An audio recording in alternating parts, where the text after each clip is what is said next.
कैसे हैं ट्वेल्थीज?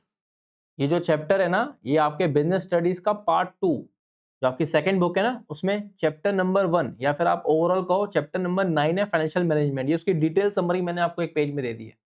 ये इसलिए एक पेज में दिए ताकि आपको ये लगे कि ये पूरा चैप्टर में बस इतनी बातें ही पढ़नी है।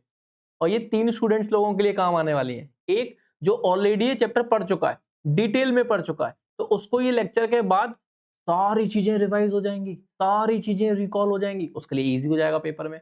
दूसरा उन स्टूडेंट्स के लिए काम आएगा जिन्होंने अभी तक कुछ पढ़ा ही नहीं है, जो अभी पढ़ने स्टार्ट कर रहे हैं, तो उनको एक बार ये शॉर्ट समरी में जब पूरा चैप्टर आ जाएगा, फिर जब वो अपनी बुक से पढ़ेंगे तो उनको सारी चीजें और अच्छे से आ जाएंगी। तीसरा वो स्टूडेंट को काम आने वाला ये लेक्चर जिन्होंने ना तो पहले पढ़ा था या जिन्होंने बाद में भी नहीं पढ़ना, सीधे आज लेक्चर देख के एग्जाम में कूद जाना है, उनको भी याद रहे। ये चैप्टर में से कम 6 मार्क्स के आसपास का क्वेश्चन आता है, एक केस स्टडी आएगी, 2 एमसीक्यू आते हैं, आराम से कर लोगे आप। जब आपने सारी बातें सुन रखी होंगी तो आप इजीली इसको पेपर में कवर कर सकते हैं। तो बात कर लेते हैं कि फाइनेंशियल मैनेजमेंट क्या है। तो फाइनेंशियल मैनेजमेंट एक इतना इंपॉर्टेंट डिसीजन है कि कंपनी को पैसा कहां से उठाना है, कब उठाना है, कितना उठाना है। अगर पैसा आ भी गया तो इन्वेस्ट कहां करें, अगर इन्वेस्ट कर भी दिया तो हो सकता है प्रॉफिट हो जाए, हो सकता है लॉस हो जाए। अगर प्रॉफिट हो जाता है तो इसको अभी डिस्ट्रीब्यूट करें या वेट करें, और अगर लॉस हो जाता है तो क्या और लोन लेना चाहिए कि नहीं लेना चाहिए। ये सारे डिसीजंस फाइनेंशियल मैनेजर लेता है, और ये सारी चीजों को जो मैनेज करता है, इस पूरे प्रोसेस, इस पूरे सिस्टम को हम लोग बोलते हैं फाइनेंशियल मैनेजमेंट। तो फाइनेंशियल मैनेजमेंट इतना इंपॉर्टेंट डिसीजन है जिससे कंपनी का सर्वाइवल, ग्रोथ, स्टेबिलिटी डिसाइड हो जाता है। कंपनी आगे कितना चलेगी ये सब कुछ फाइनेंशियल मैनेजमेंट के ऊपर है। तो इसमें क्या लिखा हुआ है कि कहां से पैसा उठाना है, कैसे उसको यूटिलाइज करना है, और फिर इसको डिस्ट्रीब्यूट कैसे करना है। इनकम अगर आपके पास हो जाती है तो आपको अभी प्रॉफिट के रूप में इसको डिस्ट्रीब्यूट करना है या फिर वापस से कंपनी में ही रीइन्वेस्ट करना है। ये सारे डिसीजन ही कहलाते हैं फाइनेंशियल मैनेजमेंट। इनका क्या रोल है, इनका क्या इंपॉर्टेंस है, देख लेते हैं हम लोग। क्या इंपॉर्टेंस है, अगर इसका इंपॉर्टेंस आपसे पूछ भी लेंगे तो अभी मैंने बताया कि साहब कंपनी का सर्वाइवल, ग्रोथ, स्टेबिलिटी, कितना चलेगी कंपनी, ये सारे डिसीजन फाइनेंशियल मैनेजर के ऊपर ही होते हैं। तो अभी अभी हमने सीखा पैसा कहां से आएगा, कहां इन्वेस्ट करना है, कितना इन्वेस्ट करना है, क्या सही समय है, कितना अमाउंट इन्वेस्ट करना है, कितना अभी अपन रोक के रखें। ये सारी चीजें फाइनेंशियल मैनेजर के ऊपर होता है, और जो उसको मैनेज करता है, हम एक्चुअली इस प्रोसेस को क्या बोल देते हैं, फाइनेंशियल मैनेजमेंट। अब क्यों इंपॉर्टेंट है भाई? फिक्स्ड एसेट की कंपोजिशन डिसाइड करता है। फिक्स्ड एसेट्स क्या, जिसको आप बिजनेस में फॉर प्रोडक्शन या फिर फॉर सर्विस के लिए यूज करते हैं, जैसे कि मशीन, लैंड एंड बिल्डिंग। तो हमें फैक्ट्री खरीदनी है, फैक्ट्री के लिए हम जमीन खरीदें या फिर किराए पे लें, ऐसा डिसीजन, ऐसा इंपॉर्टेंट डिसीजन ही है फाइनेंशियल मैनेजमेंट का पार्ट। तो इसका इंपॉर्टेंस है कि हम फैक्ट्री खरीदें, मशीन खरीदें या किराए पे लें, फैक्ट्री लीज पे लें या हम प्रॉपर्टी को खरीद लेते हैं सब। तो ऐसा डिसीजन कौन लेता है, फाइनेंशियल मैनेजर। इस प्रोसेस को क्या कहेंगे, फाइनेंशियल मैनेजमेंट। फिर आ जाता है amount and composition of current assets. भाई वैसे भी एसेट्स ने 2 पार्ट में डिवाइड है, एक आपके नॉन करंट एसेट्स और एक आपके करंट एसेट्स। एसेट्स में यही 2 तो हेड होते हैं। तो आपका नॉन करंट एसेट्स भी फाइनेंशियल मैनेजमेंट का पार्ट है, और करंट एसेट्स भी। आपको कितना स्टॉक रखना है, जब आप स्टॉक खरीद रहे हो तो आपको क्रेडिट पे मिल रहा है या कैश पे मिल रहा है, और जब आप उसको फिनिश गुड्स में बना के बेच रहे हो, आप कैश में बेच रहे हो, उधारी में बेच रहे हो, क्रेडिट में बेच रहे हो। तो ये इंपॉर्टेंट डिसीजन आ जाता है फाइनेंशियल मैनेजमेंट का। भाई हम खरीद कैश में रहे, ऑलरेडी हमारी कैश चली गई है, बेच हम क्रेडिट में रहे, यहां से कैश आ नहीं रहा है, पीछे वाले को, हमें क्रेडिटर को कैश देना है। तो ये डिसीजन फाइनेंशियल मैनेजर को लेना है, और अगर वो अच्छे से कर पाएगा मतलब वो फाइनेंशियल मैनेजमेंट कंपनी की अच्छी संभाल रहा है। फिर आ जाता है अमाउंट ऑफ लॉन्ग टर्म या शॉर्ट टर्म फंड्स। अब हमको पैसों की जरूरत है, जितना बड़ा बिजनेस करेंगे उतनी कैपिटल की रिक्वायरमेंट है। तो लॉन्ग टर्म पैसा उठाएं या शॉर्ट टर्म के लिए उठाएं। जितना ज्यादा लंबे समय के लिए आप अगर लोन लेते हो तो आपको ज्यादा समय तक इंटरेस्ट देना पड़ेगा, हाँ, इंटरेस्ट की रेट कम हो जाती है लॉन्ग टर्म लोन में, पर इंटरेस्ट तो ज्यादा देना पड़ेगा ना, लंबे ड्यूरेशन के लिए देना पड़ेगा ना। और शॉर्ट टर्म अगर लोन लेते हैं, माना इंटरेस्ट का बर्डन कम आएगा पर इंटरेस्ट रेट बढ़ जाती है, तो हमको ये डिसीजन लेना पड़ेगा, शॉर्ट टर्म के लिए लें, लॉन्ग टर्म के लिए लें। ये डिसीजन डिपेंड करता है हमारे बिजनेस पर। अगर हमारा बिजनेस में ब्रेक इवन पॉइंट, अगर हमारे बिजनेस में प्रॉफिट ही बहुत बाद में आने वाला है, हमारे पास कैश की शॉर्टेज है, तो क्या लोन लें भी कि ना लें, अपना ही पैसा लगाएं क्या? ये आ जाता है फाइनेंसिंग ऑफ डेट और इक्विटी। क्या हम लोग और नंबर ऑफ ओनर्स जोड़ लें, हम बाहर से लोन ना लें? ऐसा डिसीजन भी फाइनेंशियल मैनेजर ही लेता है, और ये इंपॉर्टेंस है फाइनेंशियल मैनेजमेंट में। अगर हमने लोन उठा लिया तो हमको इंटरेस्ट आज से ही देना पड़ेगा ना, इंटरेस्ट देने की सुई तो आज ही चालू हो जाएगी ना। और अगर हमने ओनर्स बढ़ा लिए, कल को अगर प्रॉफिट होता है तो यही प्रॉफिट ज्यादा ओनर्स में डिस्ट्रीब्यूट करना पड़ेगा, तो हमारा हिस्सा तो कम आएगा ना। तो अब हम पैसा बैंक से लें, पार्टनर्स को जोड़ें, फाइनेंशियल मैनेजमेंट का डिसीजन है। और फिर इनसे रिलेटेड सारी चीजें प्रॉफिट एंड लॉस पे तो इंपैक्ट मारेंगी। भाई इंटरेस्ट प्रॉफिट एंड लॉस पे आता है। अगर हमने खुद की जमीन खरीद ली या फिर बिल्डिंग खरीद ली, मशीन खरीद ली, डेप्रिसिएशन आ जाएगा। डिविडेंड देना है कि नहीं देना है, ये सारी चीजें प्रॉफिट एंड लॉस के आइटम्स हैं। तो ये है फाइनेंशियल मैनेजमेंट की डेफिनेशन और इसका इंपॉर्टेंस। अब बात कर लेते हैं कि इसका ऑब्जेक्टिव क्या है, देख लेते हैं हम लोग। तो ऑब्जेक्टिव है ना, एक ही मेन ऑब्जेक्टिव है, wealth maximisation of share holder. भाई इक्विटी शेयर होल्डर वो होते हैं जिन्होंने कंपनी में पैसा लगाया, कंपनी के मालिक, कंपनी के ओनर्स।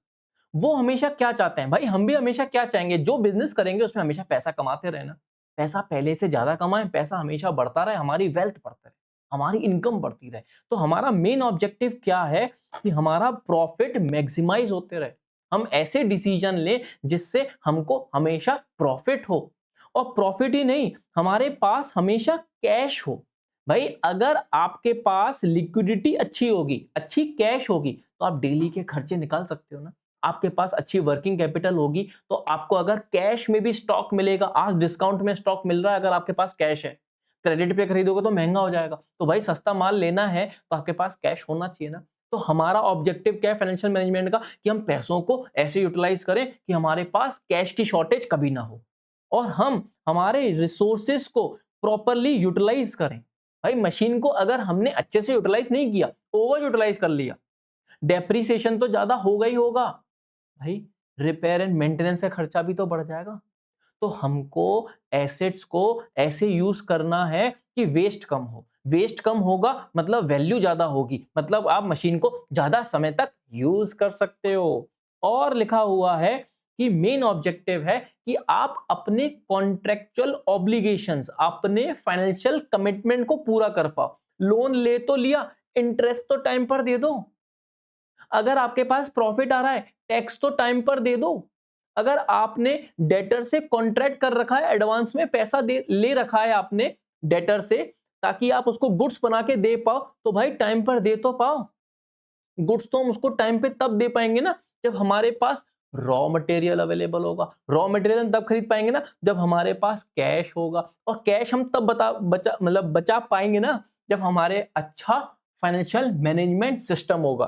तो अल्टीमेटली हमारा मेन ऑब्जेक्टिव क्या है, भाई इक्विटी शेयरहोल्डर को पैसा बढ़ना चाहिए, वेल्थ मैक्सिमाइजेशन होना चाहिए। और क्यों? ताकि प्रॉफिट ज्यादा आए, कैश हमेशा अपने पास ज्यादा रहे, हम अपने रिसोर्सेस का प्रॉपर यूटिलाइज कर पाएं, और जो हमारी फाइनेंशियल कमिटमेंट है उनको हम लोग टाइम पर मीट कर पाएं। फिर आ जाता है फाइनेंशियल डिसीजन। इसके अंदर है ना 3 डिसीजन आते हैं। 3 डिसीजन कौन कौन से? आपका investment decision, financing decision, dividend decision. इससे बड़े क्वेश्चन आते हैं, बहुत ध्यान से सुनना।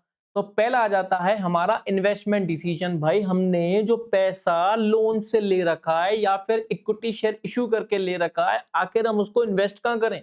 तो जब भी बात आ जाती है फिक्स कैपिटल में, अगर हम इन्वेस्टमेंट कर रहे हैं, फिक्स्ड एसेट्स में अगर हम इन्वेस्टमेंट कर रहे हैं, प्रॉपर्टी, फैक्ट्री, मशीन, बिल्डिंग, जमीन, इन सब जगह अगर हम इन्वेस्टमेंट कर रहे हैं, फिक्स कैपिटल पे हम इन्वेस्टमेंट कर रहे हैं, जो हम बेचेंगे नहीं, उससे हम गुड्स बनाएंगे, सर्विस देंगे, ऐसे अगर एसेट्स पे इन्वेस्टमेंट करते हैं तो हमको काम आता है इन्वेस्टमेंट डिसीजन। और ये इंपॉर्टेंट क्यों है भाई? यही तो मेन चीजें हैं। हमारी मशीन ही तो डिसाइड करेगी, हमारी फैक्ट्री की साइज ही तो डिसाइड करेगी कि हम लोगों का बिजनेस लॉन्ग टर्म चलेगा या शॉर्ट टर्म।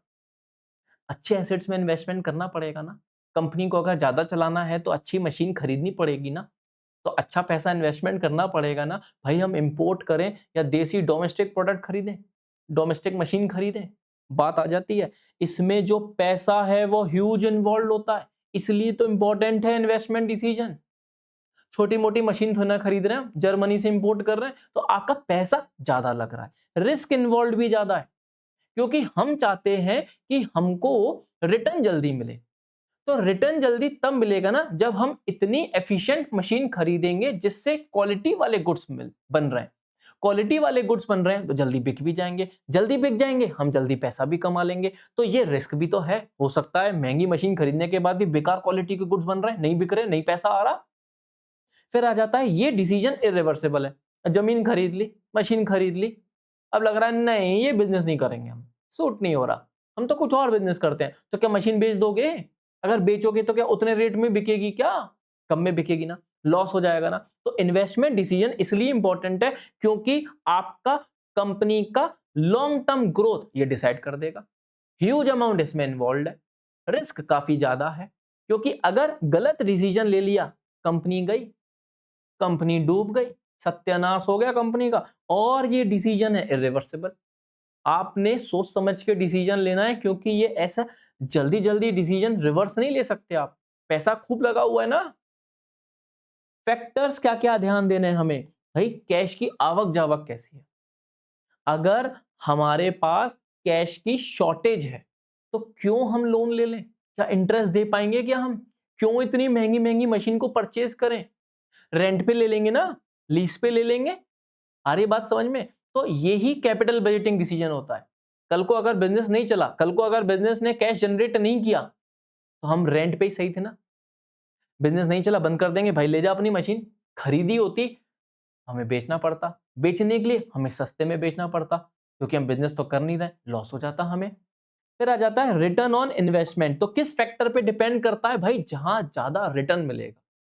अगर मेरे को लग रहा है मेरे को एक पर्टिकुलर इन्वेस्टमेंट से 12% रिटर्न है और इस पर्टिकुलर इन्वेस्टमेंट से 10% है, तो 12% मिल लिया, अच्छा है ना।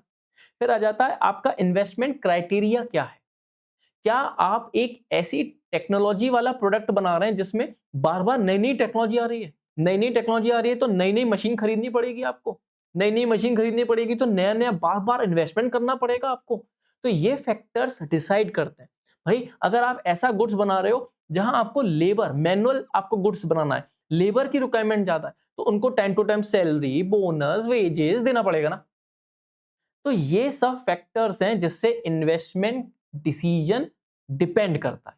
फिर हम लोग देख लेते हैं, पैसा इन्वेस्ट करना तो इंपॉर्टेंट डिसीजन है ही, पर पैसा लाए कहां से, पैसे को रेस कहां से करें, ये तो फिर उससे भी इंपॉर्टेंट डिसीजन हो गया ना। फाइनेंसिंग, फाइनेंसिंग मतलब पैसा हम फाइनेंस पे उठाए कहां से? डेट से उठाएं, लोन लेकर, पब्लिक बोरोइंग लेकर, डिबेंचर इशू करके, या फिर owner's fund, equity share issue कर लें हम लोग।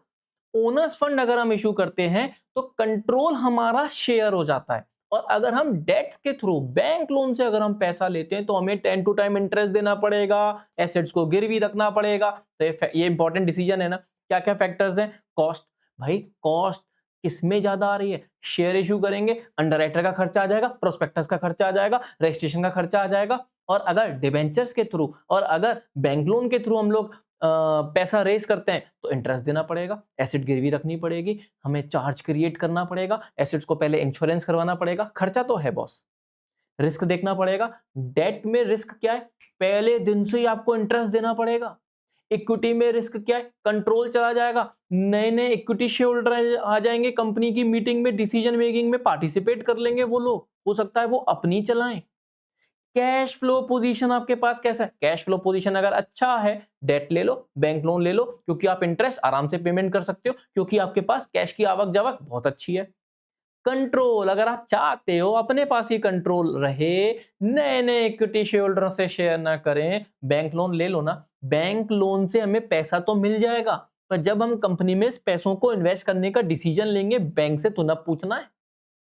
फ्लोटेशन कॉस्ट, मैंने अभी अभी बताया ना आपको कि हर चीज से एक्सपेंसेस जुड़ा हुआ है। अंडरराइटिंग फीस, बैंक से अगर लोन लेते हैं तो processing fees, inspection charges, documentation charges, fixed operating cost. आप अगर डिबेंचर बैंक लोन से अगर पैसा उठाते हो, इंटरेस्ट आपको हमेशा देना पड़ेगा, तो ये खर्चा तो फिक्स्ड है। चाहे आप प्रॉफिट कमाओ चाहे नहीं कमाओ, इंटरेस्ट तो पे करना है। पर इक्विटी शेयरहोल्डर से अगर पैसा ले लिया है, प्रॉफिट होगा तो ही तो उसको डिविडेंड देंगे, नहीं तो उसको डिविडेंड देंगे क्या? वो हमसे मांगेगा क्या डिविडेंड बिना प्रॉफिट में भी? फिर आ जाता है स्टेट ऑफ कैपिटल मार्केट। भाई आपकी कंपनी के शेयर्स की बातें चल रही है मार्केट में, कंपनी हर कोई इन्वेस्ट करना चाह रहा है, बूम पीरियड चल रहा है, शेयर इशू कर लो, प्रीमियम पे इशू हो जाएगा। सिक्योरिटी प्रीमियम भी तो कंपनी का फायदेमंद वाला सौदा ही होता है ना, मतलब आप अपने फेस वैल्यू से ज्यादा पे शेयर इशू कर सकते हो ना। कब? जब आपकी मार्केट में, कैपिटल मार्केट में स्टेटस अच्छा है। ऐसे केसेस में इक्विटी शेयर बेस्ट है बॉस। अब तो हमने पैसा इन्वेस्ट भी कर दिया, पैसा इन्वेस्ट करने से पहले हमने रेस कर लिया होगा, अब तो हमने इन्वेस्ट कर दिया, हमें प्रॉफिट हो गया।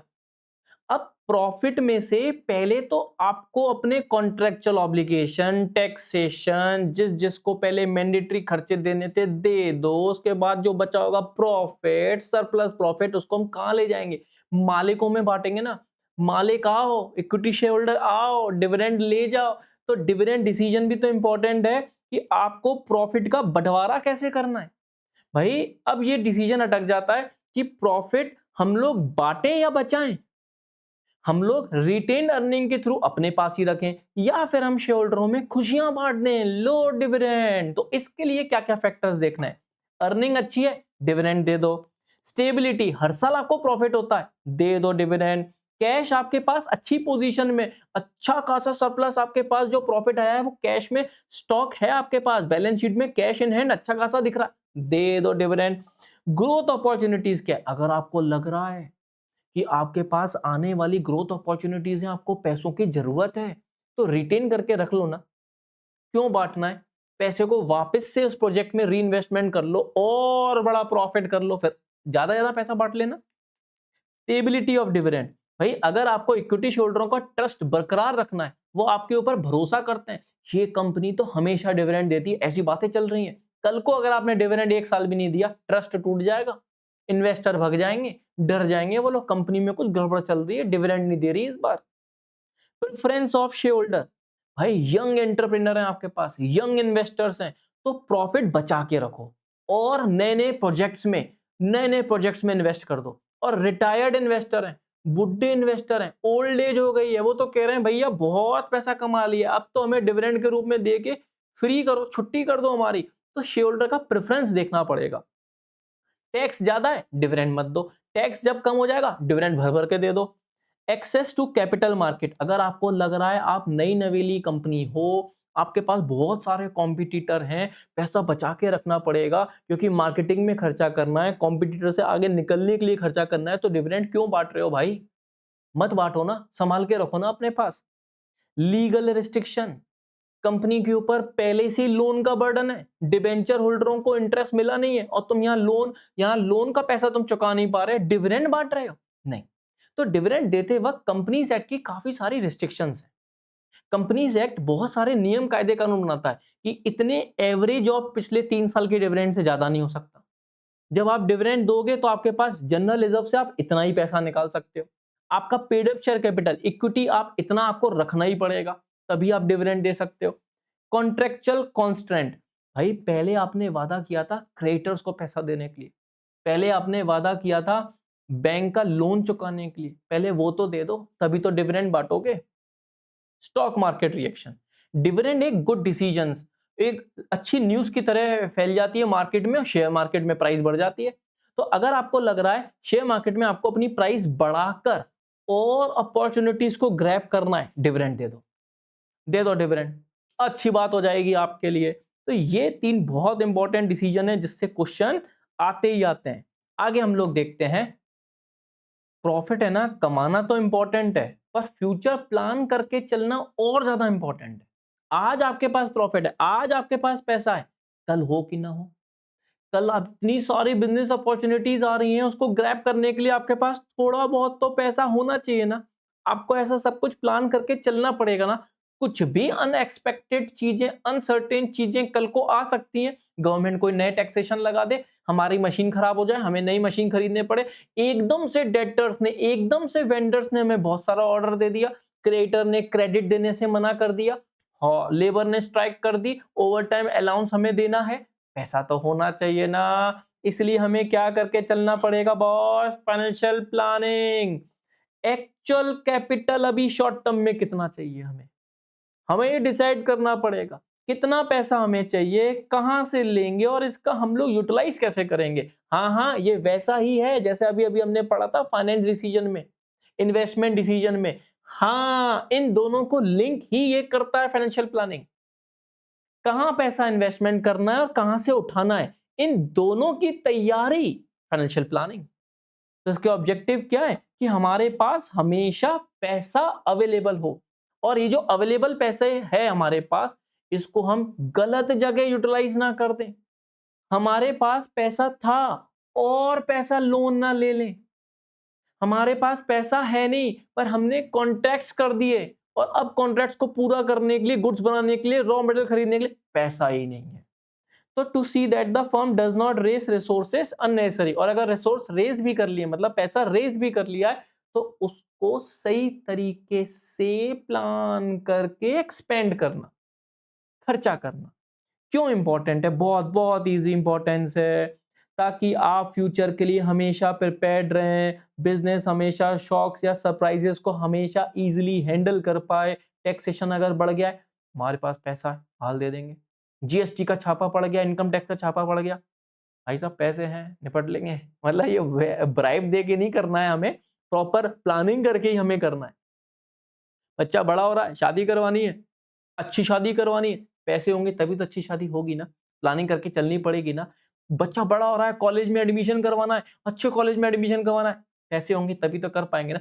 प्लान करके चलना पड़ेगा, एकदम से आप नहीं कर सकते, आपको बहुत पहले से ही तैयारी करनी पड़ेगी। अगर मेरे को दिख रहा है मेरी कंपनी की सेल्स पिछले सालों से बढ़ रही है, और मैंने आगे चल के ग्रो करने के लिए, ग्रोथ अपॉर्चुनिटी ग्रैब करने के लिए 3-4 सेंटर्स और खोलने हैं मेरे को, तो मेरे को पैसों की व्यवस्था आज ही करके रखनी पड़ेगी।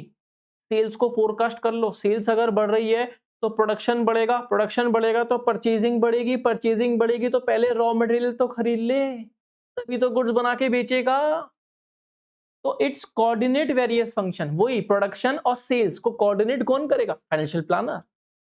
प्रॉपर यूटिलाइजेशन ऑफ फाइनेंस, आज को फ्यूचर से लिंक करना, मैंने पहले ही बताया, इन्वेस्टमेंट और फाइनेंशियल डिसीजन को मैच करके चलता है कौन? Financial planner. It's evaluate actual performance, हाँ, आज की परफॉर्मेंस और इजी हो जाएगी उसको एक्चुअली मेजर करना। अगर आप फ्यूचर को देख के प्लान करके चल रहे हैं, आपको लग रहा है आपके पास सिटिंग कैपेसिटी कोचिंग क्लास में 50 स्टूडेंट्स की है, पर और लोग इंक्वायरी कर रहे हैं, और लोग पढ़ने जा रहे हैं, पढ़ने के लिए मतलब आपसे डिमांड कर रहे हैं, हमें आपसे ही क्लासेस लेनी है, तो आपको प्लानिंग करके चलनी पड़ेगी कि नेक्स्ट बैच के लिए ज्यादा भीड़ है तो हम क्यों ना रेंट पर और बड़ी क्लास देख लें जहां ज्यादा स्ट्रेंथ को बिठा पाए। तो इसको आज आपने एक्चुअल वाली चीज को मेजर किया, तभी तो फ्यूचर के लिए प्लान कर पाएंगे। ये क्या चीज है बॉस? Financial planning. अब कंपनी सिर्फ प्रॉफिट होना देखती है, कंपनी ये भी तो देखती है भाई, हम शुरू से देखते हुए आ रहे हैं, सुनते हुए आ रहे हैं कि कंपनी पैसा कहां से रेस करे, इक्विटी से या डेट से, ओनर्स फंड से या बोरोड फंड से। तो यही तो डिसाइड करता है कंपनी का क्या? Capital structure.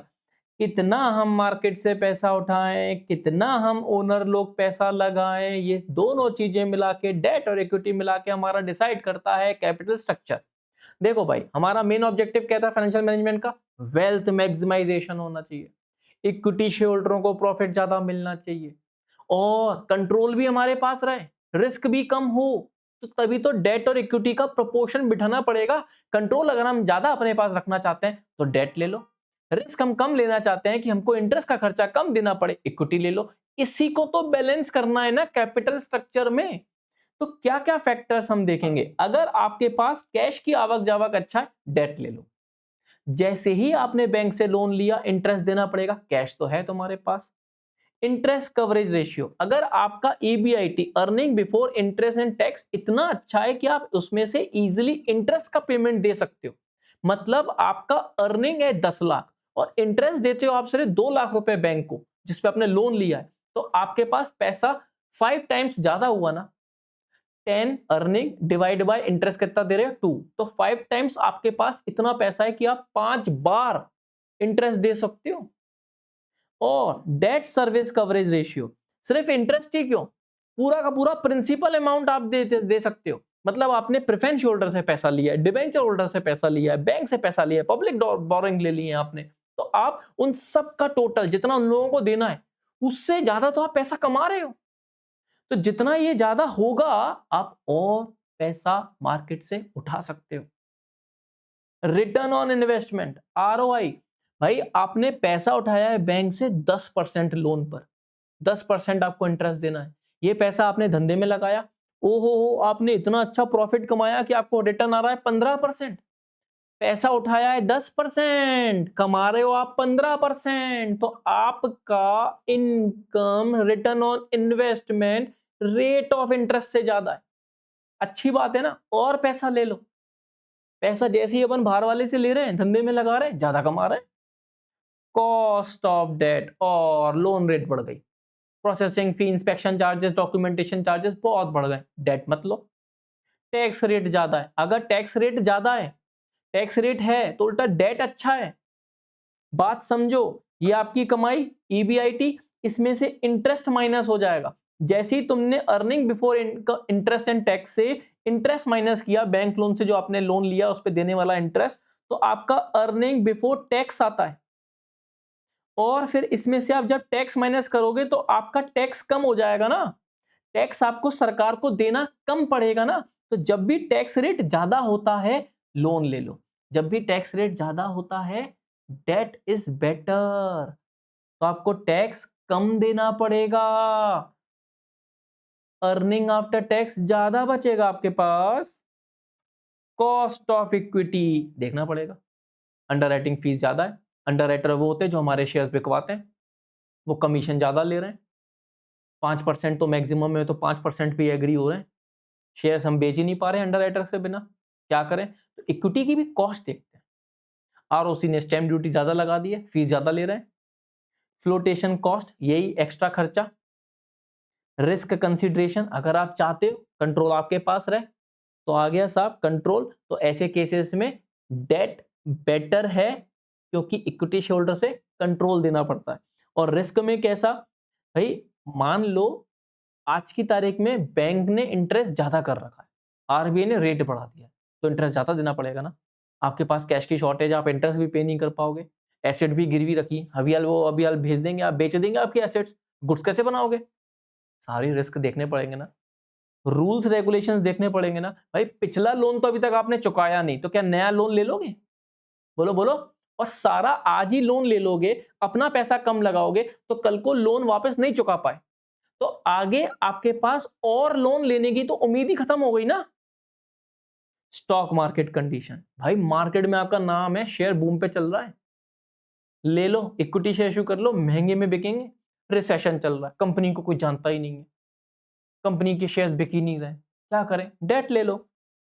Capital structure of other company, कुछ समझ में नहीं आए, आपकी जैसी ही कोई दूसरी कंपनी जो ऑलरेडी सक्सेस है, उसका स्ट्रक्चर, उसका ढांचा देख लो, उसकी हायरार्की क्या है, वो डेट में कितना है, इक्विटी में कितना है, उसको कितना लोन बैंक इजीली दे रहा है, हमें भी दे देगा ना, तो उसका स्ट्रक्चर देख के अपना डिसाइड कर लो। आ रही बात समझ में। ईएटी को जब आप डिवाइड करोगे नंबर ऑफ शेयर से तो आ जाता है अर्निंग पर शेयर, और आरओआई तो मैंने अभी आपको बताया, रिटर्न ऑन इन्वेस्टमेंट, जितना आरओआई ज्यादा है आपके रेट ऑफ इंटरेस्ट लोन वाले रेट से, तो आपको डेट बधाइयां लेना चाहिए। और तो इसका फॉर्मूला क्या होता है, earning before interest and tax divide by total investment, total investment में डेट प्लस इक्विटी दोनों ले लेना। ये फॉर्मूले पे भी बड़े क्वेश्चन आते हैं, हाँ फॉर्मूले भी याद होने इस चैप्टर में। कंपनी को पैसा चाहिए, शुरुआत से सुन रहे हैं, कहां से उठाएगा, शुरुआत से सुन रहे हैं, कैसे इसको हमें डिसीजन लेना है, कैसे मैनेज कर रहे हैं, शुरुआत से सुन रहे हैं। तो भाई कंपनी को जो पैसा चाहिए ना, दो तरीके का है, एक जो रुकता है और एक जो घूमता है। हाँ, एक जो रुका हुआ पैसा है, मतलब हमने मशीन में लगा दिया, जमीन में लगा दिया, बिल्डिंग में लगा दिया, नई टेक्नोलॉजी में लगा दिया। तो ये मशीन, बिल्डिंग, जमीन में जो पैसा लगाया हुआ है, आज लगाया है, कल तो ना बेच देंगे, परसों तो ना बेच देंगे, लॉन्ग टर्म सोच के लगाया है ना। इससे हम डेली पैसा नहीं, बल्कि लॉन्ग ड्यूरेशन तक पैसा कमाते रहेंगे। डेली तो ना कमा रहे हैं भाई, मशीन में आज पैसा ज्यादा लगाया है, आज वो तुम्हें गुड्स बना के देगी, कल तुम बेचोगे, परसों बेचोगे, फिर बेचते रहोगे, बेचते रहोगे, बेचते रहोगे, इतना पैसा धीरे धीरे धीरे धीरे आ जाएगा कि तुम्हारी जो मशीन में पैसा लगाया है उसकी कॉस्ट कवर हो जाएगी। हाँ, यही पैसा जो लंबे समय तक एसेट्स पे लगा हुआ है, मोस्टली फिक्स्ड एसेट्स पे लगा रहता है, इसी को तो बोलते हैं कंपनी की fix capital. Means allocation of firm's capital to different projects और assets with long term implication. Mostly ये किसमें इन्वेस्टमेंट होता है? Fixed assets. मशीन में लगा दिया, लैंड एंड बिल्डिंग में लगा दिया, टेक्नोलॉजी में लगा दिया, है ना। इसी को तो कैपिटल बजटिंग डिसीजन कहते हैं। भाई खुद का पैसा लगाएं या किराए पे लें, मशीन को लीज पे लें, इसी को तो इन्वेस्टमेंट डिसीजन, इसी को तो कैपिटल बजटिंग डिसीजन लेते हैं। तो जब भी मैन्युफैक्चरिंग कंपनी, मैन्युफैक्चरिंग सेक्टर्स जो होते हैं, ट्रेडिंग नहीं, ग्रोसरी फर्म नहीं, हम लोग मोबाइल बेचने वाली दुकान नहीं है, हमने मोबाइल ही मैन्युफैक्चर किया है। तो ऐसे केसेस में ह्यूज फैक्ट्री, ह्यूज मशीन, रोज नई टेक्नोलॉजी आ रही है, रोज अपग्रेड करना है, पैसा ज्यादा चाहिए ना, और लंबे समय तक लगा रहेगा ना, इसी को तो बोलते हैं फिक्स कैपिटल। तो डिपेंड करता है आपका बिजनेस का नेचर क्या है। अब कोचिंग क्लास वाले क्या ज्यादा पैसा चाहिए? भाई हमारी बातों की वैल्यू है, वो महंगी है। हमने कोई ज्यादा मशीन लगा के तो ना तुम्हारे दिमाग में मशीन डाल के तुम्हें ये लेक्चर डालने का है, नहीं ना। तो अगर सर्विस सेक्टर है, कम पैसा चाहिए फिक्स कैपिटल में, पर अगर आप मैन्युफैक्चरिंग सेक्टर हो, ज्यादा पैसा चाहिए आपको फिक्स कैपिटल में। स्केल ऑफ ऑपरेशन, ज्यादा गुड्स बनाना है, ज्यादा पैसा चाहिए। टेक्निक ऑफ प्रोडक्शन, अगर आपकी कैपिटल इंटेंसिव टेक्निक है, मशीन ज्यादा है, ज्यादा पैसा चाहिए। लेबर इंटेंसिव है, कम पैसा चाहिए। टेक्नोलॉजी, वो अभी मैंने एग्जांपल दिया, मोबाइल कंपनी है, बार बार मोबाइल में अपग्रेडेशन आ रहा है, बार बार आपको नई टेक्नोलॉजी हायर करनी पड़ रही है, नए रिसर्चर, नए साइंटिस्ट हायर करने पड़ रहे हैं, नए सॉफ्टवेयर खरीदने पड़ रहे हैं, तो आपको ज्यादा पैसा चाहिए ना। ग्रोथ प्रोस्पेक्ट्स, आप सोच रहे हैं नया और यूनिट खोल दें, और जगह हम लोग कोचिंग क्लास डाल दें, बिल्डिंग खरीदनी पड़ेगी ना, फिर तो पैसा ज्यादा चाहिए ना। बिल्डिंग की जैसी बात आ गई, कोचिंग क्लास में बिल्डिंग खरीदते जा रहे हैं ताकि और बच्चे बिठाते जाएं, तो फिर फिक्स कैपिटल चाहिए बॉस आपको। डाइवर्सिफिकेशन, अब सिर्फ हम पढ़ाएंगे ही नहीं, हम बुक्स भी बेचेंगे। हमारे पास 16 से लेकर 22 एज ग्रुप के बच्चे आते हैं, तो हम उसको डिजिटल वॉच बेचेंगे। हम प्रोडक्शन साइज के साथ साथ नंबर ऑफ चीजें बढ़ा रहे हैं कि हम क्या क्या और बेच सकते हैं, प्रोडक्ट ऐड कर रहे हैं, पैसा ज्यादा चाहिए ना। अवेलेबिलिटी ऑफ फाइनेंस, अरे भाई साहब इजीली फाइनेंस मिल जाता है हमको, जब भी जाते हैं। हमारी इज्जत ऐसी है मार्केट में, हाल बैंक लोन देने के लिए बैठी है। तो आज हम पैसा ज्यादा क्यों लगाएं? जब कभी कल को नए बिल्डिंग खरीदनी होगी तब लोन ले लेंगे ना, आज क्यों ले लें? आज लोन ले लेंगे तो आज से इंटरेस्ट देना पड़ेगा ना। तो जब आपको कभी भी फाइनेंस मिल सकता है, तो फिक्स कैपिटल अभी कम चाहिए।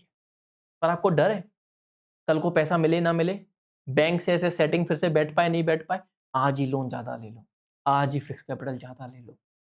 लेवल ऑफ कोलैबोरेशन, भाई ज्वाइंट वेंचर में आप काम कर रहे हो, मशीन तेरी, अकल मेरी, तो ऐसे केसेस में आपकी कंपनी को जो सिर्फ नॉलेज, नो हाउ शेयर कर रही है, उसको थोड़ी ना फिक्स कैपिटल चाहिए। भाई तेरे को मशीन खरीदनी है, तो तेरे को तो पैसा ज्यादा लगाना पड़ेगा ना।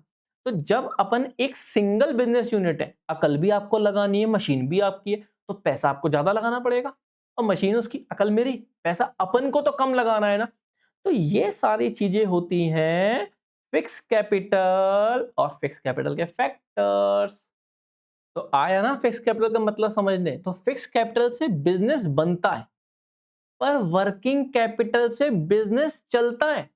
अब हम सुनते हैं किसी की साहब फैक्ट्री बंद हो गई, किसी का बिजनेस बंद हो गया क्योंकि उसकी मशीन खराब थी। नहीं, मशीन से इतना फर्क नहीं पड़ता भाई, उसके पास वर्किंग कैपिटल ही नहीं थी। तो वर्किंग कैपिटल क्या है? आपने पढ़ा है ना अकाउंट्स के रेशियो चैप्टर में, वर्किंग कैपिटल मतलब current assets minus current liability. भाई करंट एसेट जैसे कि debtor, stock, bills receivable, prepaid, ये सब चीजें ही होती है ना करंट एसेट्स। तो डेटर से पैसा आया ही नहीं है, बिल रिसीवेबल, हमारे बिल उसने एक्सेप्ट कर लिए, पैसा अभी तक दिया ही नहीं है। और करंट लायबिलिटी मतलब क्रेडिटर को पेमेंट देना है, बिल्स पेबल का पैसा देना है, आउटस्टैंडिंग सैलरी देनी है हमें। तो इन दोनों का जो गैप है, इन दोनों का जो बैलेंस मेंटेन करना है हमें, यही तो वर्किंग कैपिटल है। हमारे पास पैसा कितना है और कितना होना चाहिए, that is working capital.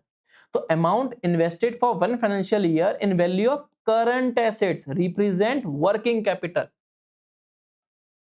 After reducing current liability and equal to current assets. तो ये हो गया एक तरीके से वर्किंग कैपिटल, राइट।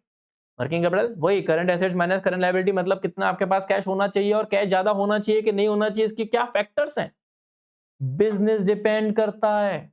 अगर सिर्फ आप ब्रेड बेचने वाली एक छोटी सी दुकान पे काम कर रहे हैं तो वर्किंग कैपिटल कम चाहिए, क्योंकि आपको स्टॉक कम रखना है। पर यही ब्रेड आप बनाते हैं, मैन्युफैक्चरर हैं, आपको लमसम में बार बार बनाना है, क्योंकि ब्रेड की एक्सपायरी डेट वही 5-6 दिन की है ना। तो आपको जल्दी जल्दी बनाना पड़ेगा, जल्दी जल्दी मैदा खरीदना पड़ेगा, रॉ मटेरियल खरीदना पड़ेगा, मतलब आपके पास वर्किंग कैपिटल ज्यादा होना चाहिए। स्केल ऑफ ऑपरेशन, जितना बड़ा काम करोगे उतनी ज्यादा वर्किंग कैपिटल चाहिए। Business cycle fluctuation, boom period चल रहा है, हाथों हाथ सब गुड्स बिक जा रहे हैं, लोग बाग लाइन लगा के खड़े हुए हैं, तो ज्यादा गुड्स बनाना पड़ेगा। ज्यादा गुड्स के लिए ज्यादा रॉ मटेरियल, ज्यादा रॉ मटेरियल खरीदने के लिए ज्यादा पैसे। कोई खरीद ही नहीं रहा है, डिप्रेशन चल रहा है, काय के लिए वर्किंग कैपिटल लेके बैठे हम लोग। सीजनल फैक्टर, आइसक्रीम का सीजन आ रहा है समर में, वर्किंग कैपिटल बढ़ा लो। एसी का सीजन आ रहा है, वर्किंग कैपिटल बढ़ा लो। मतलब आप देखो बिजनेस भी देख रहे हैं, और आप बिजनेस से क्या प्रोडक्ट बन रहा है, उस प्रोडक्ट का कब सीजन आने वाला है, उसके पहले से आप तैयारी कर रहे हैं, वर्किंग कैपिटल ज्यादा होगी, तभी तो ज्यादा स्टॉक रख पाओगे ना आप। टेक्नोलॉजी एंड प्रोडक्शन साइकिल, अगर आप कोई ऐसा गुड्स बना रहे हैं जिसमें बार बार टेक्निक चेंज हो रही है, बार बार आपको नए टेक्निक से गुड्स बनाने पड़ेंगे, क्योंकि उसकी एक्सपायरी डेट बहुत नजदीक है और जल्दी जल्दी आपको बनाने पड़ रहे हैं, वर्किंग कैपिटल ज्यादा चाहिए। Credit allowed and credit avail, इससे भी बड़े बड़े क्वेश्चन आ जाते हैं। भाई क्रेडिट अलाउड हम किसको करते हैं, अपने डेटर्स को। तो डेटर्स गुड्स ले जा रहे हैं, 3-3 महीने तक पेमेंट नहीं दे रहे, कैश रुक गया, कैश रुक गया साहब, तो हमको कैश ज्यादा चाहिए। और क्रेडिट अवेल, हम क्रेडिटर से जो गुड्स लेकर आ रहा है, 15 दिन की उधारी दे रहा है बॉस, 15 दिन में उसको पेमेंट करना ही करना है, और डेटर से पेमेंट 3 महीने बाद आ रहा है, तो पैसा ज्यादा चाहिए ना। जैसे यहां पे ना प्रोडक्शन साइकिल भी लिखा है, अगर आपका गुड्स बनने में बहुत टाइम ले रहा है, रॉ मटेरियल खरीदा, वर्क इन प्रोग्रेस में डाला, फिनिश गुड्स बन रहे हैं, कब बिक रहे हैं, कब उससे पैसा आ रहा है, लंबा अगर टाइम पीरियड है, वर्किंग कैपिटल ज्यादा चाहिए। आज समोसे बनाए हैं, शाम तक बिक जा रहे हैं, वर्किंग कैपिटल कम चाहिए। रोज पैसा आ रहा है, रोज पैसे से रॉ मटेरियल खरीद रहे हैं, रोज पैसा कमा रहे हैं। पर अगर आपका प्रोडक्शन साइकिल ज्यादा लंबा ड्यूरेशन का है, वर्किंग कैपिटल बॉस ज्यादा चाहिए। यही है ऑपरेटिंग एफिशिएंसी, बेहतरीन मैनेजमेंट काम कर रहा है आपके पास, कोई वेस्टेज ही नहीं करता है रिसोर्सेस का, वर्किंग कैपिटल कम चाहिए। इतने सूझबूझ वाले नॉलेजेबल मैनेजर रख रखे हैं आपने। रॉ मटेरियल अगर इजीली अवेलेबल है, बाजू में ही फैक्ट्री है रॉ मटेरियल की, पैदल जाओ गुड्स लेकर आ जाओ, वर्किंग कैपिटल कम चाहिए। बहुत दूर है फैक्ट्री, इंदौर जबलपुर से, वहां से गुड्स मंगाने हैं, ज्यादा गुड्स मंगाने पड़ेंगे, वर्किंग कैपिटल ज्यादा चाहिए। लेवल ऑफ कंपटीशन, भाई टक्कर है, कहीं वो मार्केटिंग अच्छी नहीं कर ले, कहीं उसके पास डिस्काउंट देके गुड्स ज्यादा बेचने का स्टॉक ज्यादा ना हो जाए, तो हमको भी ऐसा करना पड़ेगा ना। कंपटीशन में रहने का है तो पैसा तो लगाना पड़ेगा ना, तो वर्किंग कैपिटल ज्यादा चाहिए। महंगाई हो गई है, आए दिन रॉ मटेरियल महंगा हो रहा है, आज ज्यादा खरीद लो सस्ता मिल रहा है, कल और महंगा हो जाएगा, आज वर्किंग कैपिटल ज्यादा चाहिए।